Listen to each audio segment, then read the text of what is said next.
Something happened in June 2024 that almost nobody noticed. Mainstream news barely covered it, and that silence should worry you. After 50 years, the agreement between the United States and Saudi Arabia that created the petrodollar system quietly expired. It was not renewed, and most of the world has no idea this even happened. I've been following global financial markets for years, and when I saw this news pass by with barely a whisper, I knew something was off. What just ended was one of the foundational pillars of dollar dominance. If people understood what this means, it would be front-page news everywhere. Let me walk you through what actually happened, why it matters, and what this signals about where the global monetary system is headed. This is a historic turning point, and we're living through it in real time. Let's start with what the petrodollar agreement was. In 1974, the United States was dealing with serious economic problems. Bretton Woods had collapsed in 1971 when Nixon took the dollar off gold. The U.S. was running deficits, the dollar was weakening, and inflation was rising. Henry Kissinger engineered a deal with Saudi Arabia. The terms were simple, but the implications enormous. Saudi Arabia agreed to price all oil exports exclusively in U.S. dollars. In exchange, the United States provided military protection, weapons sales, and security guarantees. This had a cascading effect. Because Saudi Arabia was the world's largest oil exporter and OPEC followed their lead, oil globally became priced in dollars. Every country that needed oil needed dollars to pay for it. This created constant demand for dollars regardless of U.S. economic policy. Countries accumulated dollar reserves because they needed dollars to buy energy. The petrodollar system gave the United States the ability to run persistent trade deficits without normal consequences. We could print dollars to buy real goods, and those dollars would flow back through Treasury purchases. This is the exorbitant privilege of reserve currency status. The petrodollar was the mechanism that enforced it. That agreement expired on June 9, 2024. When it came up for renewal, it was allowed to lapse. Saudi Arabia did not commit to pricing oil exclusively in dollars anymore. What does that mean? Saudi Arabia now has the option to sell oil in other currencies. Yuan, euros, yen, whatever the buyer wants. They're not required to demand dollars. Let me be clear, this doesn't mean Saudi Arabia immediately stopped accepting dollars. Most oil transactions are still in dollars because of market inertia and existing infrastructure. This isn't a light switch, but the structural requirement is gone. The enforced demand for dollars created by the petrodollar system has ended, and that opens the door to change. We're already seeing the beginning. Let me show you the evidence. China and Saudi Arabia began discussing yuan-denominated oil sales in 2023. China is the world's largest oil importer, and Saudi Arabia is one of the largest exporters. That's a natural match, and increasingly that trade is being settled not in dollars, but in yuan. The Shanghai International Energy Exchange launched yuan-denominated oil futures contracts several years ago. Initially, volume was modest, but it's been growing steadily. In 2024, we've seen record trading volumes in these contracts. International oil companies and traders are increasingly willing to use yuan for settlement because it gives them access to the Chinese market without currency conversion costs. Saudi Arabia has also been deepening economic ties with China in other ways. China is building major infrastructure projects in Saudi Arabia. Chinese companies are investing in Saudi technology sectors. There's discussion of currency swap agreements. President Xi visited Riyadh in 2022, and the reception was notable. Very warm, very public, very symbolic. Compare that to President Biden's visit to Saudi Arabia, which happened around the same time. The reception was far cooler. The relationship between Washington and Riyadh has been strained for years. The Khashoggi affair damaged trust. U.S. policy on Yemen created friction. There's been ongoing tension over oil production levels. Saudi Arabia has been diversifying its relationships because it sees the geopolitical landscape shifting. The Saudis are not stupid. They can see that the world is moving toward a multipolar order. They can see China's economic rise. They can see the United States becoming more isolationist, less reliable as a security partner, and they're positioning themselves accordingly. The Saudis see the world moving toward a multipolar order. They see China's rise and U.S. isolationism. They're positioning accordingly. One of the most significant moves was Saudi Arabia's application to join BRICS: Brazil, Russia, India, China, South Africa. In 2024, BRICS expanded to include Saudi Arabia, UAE, Egypt, Ethiopia, and Iran. Think about that for a second. Saudi Arabia and Iran, historic rivals, are now both in the same economic bloc with China and Russia. BRICS nations have been explicitly discussing alternatives to dollar dominance. They're developing their own payment systems. They're increasing trade in local currencies. They're accumulating gold. The expansion of BRICS to include major oil producers like Saudi Arabia and UAE is a direct challenge to the petrodollar system. Now, some people will say, this is all overblown, the dollar is still dominant, nothing's really changing, and I understand that perspective. Change in reserve currency systems typically happens very slowly. The British pound remained important for decades after Britain lost economic dominance. Inertia is powerful in financial systems. But here's what I would say to that. Slow change is still change.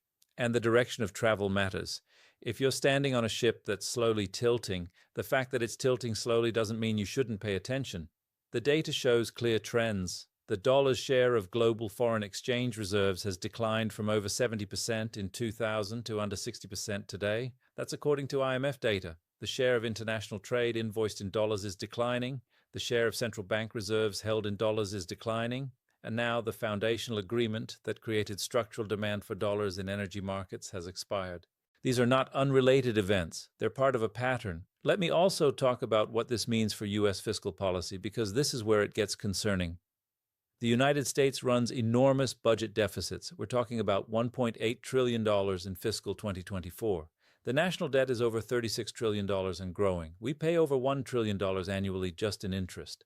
For decades, this was sustainable because the petrodollar system ensured constant foreign demand for Treasury securities. Countries needed dollars for oil, so they bought Treasuries to hold those dollars. It was a closed loop.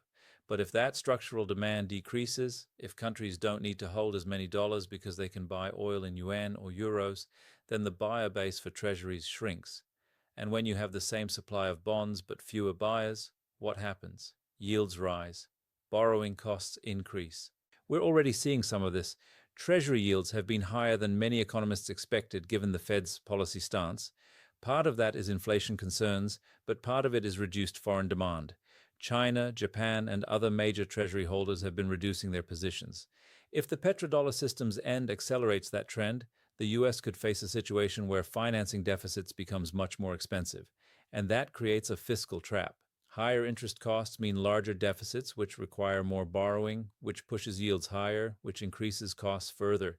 It's a negative feedback loop. The Federal Reserve could step in and buy treasuries directly. That's quantitative easing, money printing, but that risks inflation. So you're choosing between fiscal crisis or currency debasement. Neither option is good. I'm not predicting imminent collapse. The dollar will remain dominant for years, probably decades. Network effects, market depth, and lack of full alternatives ensure this. But dominance isn't monopoly. The dollar can decline from 60% to 50% to 40% of reserves while remaining the largest. That decline has real consequences for America's ability to run deficits without pain. We're watching the slow erosion of exorbitant privilege. The petrodollar agreement's end is another piece of that erosion. Let me give you some historical context, because understanding how we got here helps clarify where we're going. The modern monetary system has gone through several distinct phases. From 1944 to 1971, we had Bretton Woods. Dollars were backed by gold at $35 per ounce, and other currencies were pegged to the dollar. This system gave the U.S. enormous advantages, but also imposed discipline. You couldn't print unlimited dollars because they had to be redeemable in gold. When that constraint became too tight, when the U.S. wanted to finance Vietnam War spending and Great Society programs without raising taxes, Nixon closed the gold window in 1971. The dollar became a pure fiat currency. That created a crisis of confidence. Why would anyone hold dollars if they weren't backed by anything? The answer was the petrodollar agreement of 1974.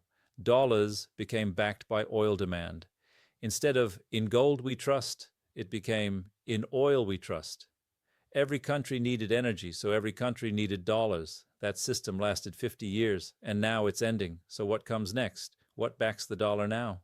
The answer is increasingly unclear. The dollar is backed by the size of the U.S. economy, the depth of financial markets, military power, and institutional trust.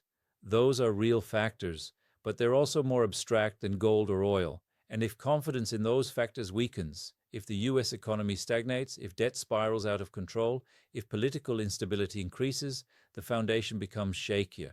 This is why other countries are looking for alternatives, not because they hate America, but because they're rationally assessing risk.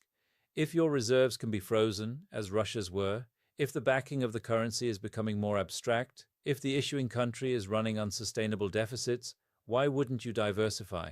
And that's exactly what we're seeing, the rise of bilateral trade in local currencies, the growth of yuan-denominated commodity contracts, the increase in gold purchases by central banks, the development of alternative payment systems like China's CIPS. These are all pieces of a post-petrodollar world taking shape. Saudi Arabia's decision not to renew the agreement is both a symptom and a cause of this shift. It's a symptom because it reflects their assessment that the US-led order is weakening and diversification is prudent. And it's a cause because it removes one of the key mechanisms that sustained dollar dominance. Let me talk about what I'm watching going forward, because I think there are specific indicators that will tell us how fast this transition happens. First, the growth rate of yuan-denominated oil contracts. If Shanghai futures volume continues increasing and major international traders start using it as a primary pricing mechanism, that's a big deal. It means the infrastructure for non-dollar oil trade is maturing. Second, Saudi Arabia's currency reserves composition. If they start holding more yuan, more gold, and fewer dollars, it signals their long-term expectation.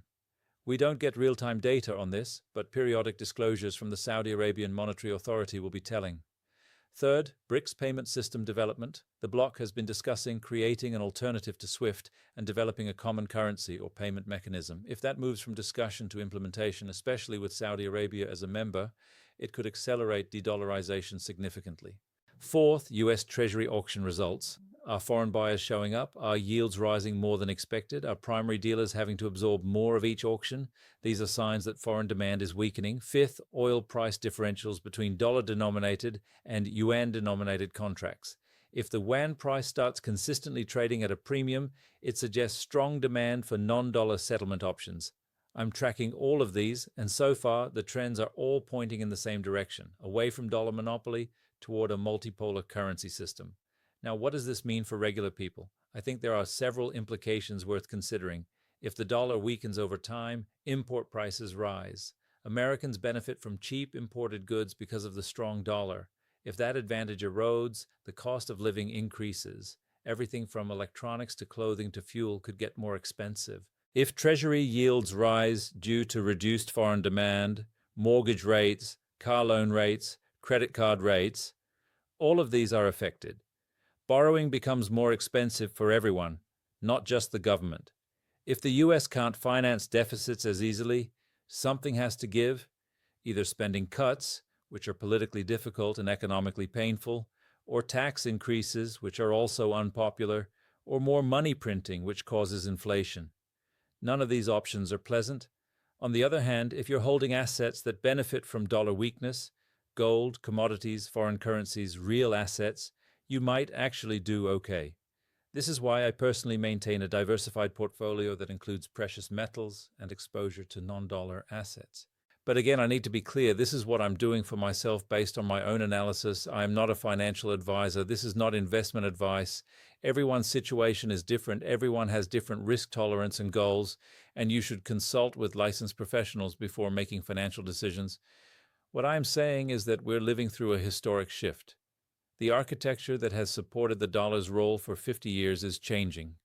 The petrodollar agreement's expiration is not just a technical detail, it's a symbolic and substantive moment.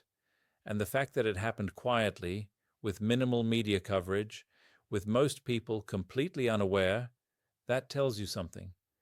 Either the media doesn't understand how significant this is, or they do understand and they're not keen to draw attention to it. I lean toward the former. I think most journalists and commentators simply don't grasp the mechanics of the petrodollar system well enough to recognize what its end means. It's a complex topic that requires understanding monetary history, energy markets, and geopolitics simultaneously. That's not a knock on journalists, it's just reality. But for those of us who do follow these systems, who do understand the connections, this moment is significant. We're watching the foundation shift. The building hasn't collapsed, but the ground underneath is moving. Let me wrap up with this thought. The petrodollar system's creation in 1974 was a moment of American strategic brilliance. It turned an economic weakness, the end of gold backing, into a strength by creating structural demand for dollars through oil. For 50 years, it worked beautifully. But nothing lasts forever. Systems that depend on political agreements rather than economic fundamentals are vulnerable when those political relationships change. And the relationship between the United States and Saudi Arabia has changed. The geopolitical landscape has changed. China's rise, Russia's assertiveness, the multipolar world order, these are realities that make the old arrangement obsolete. Saudi Arabia is doing what any rational actor would do. They're diversifying their partnerships, reducing dependence on any single country, and positioning themselves for a future where power is more distributed. That's smart policy from their perspective. From the US perspective, it's a loss of leverage and a reduction in the structural supports that have enabled our economic model. That's concerning. For the global system, it's a step toward a more multipolar currency order. Whether that's more stable or less stable than dollar hegemony, we'll find out. What I can tell you is this: pay attention. Watch how oil markets evolve. Watch currency reserve compositions. Watch where Saudi Arabia, UAE, and other major energy exporters direct their economic partnerships. Watch how dollar strength and treasury yields behave relative to traditional models. The petrodollar era is over. What comes next is still being written, and those who understand the transition early will be better positioned than those who assume the old order continues indefinitely. This is the kind of analysis you won't find on CNBC or in mainstream financial news. But it's the analysis that matters if you want to understand where the global economy is actually headed. Stay informed, stay rational, and recognize that we're living through a genuine historical transition in the monetary system. The silence around the petrodollar agreement's end doesn't diminish its importance. If anything, it should amplify your concern and attention.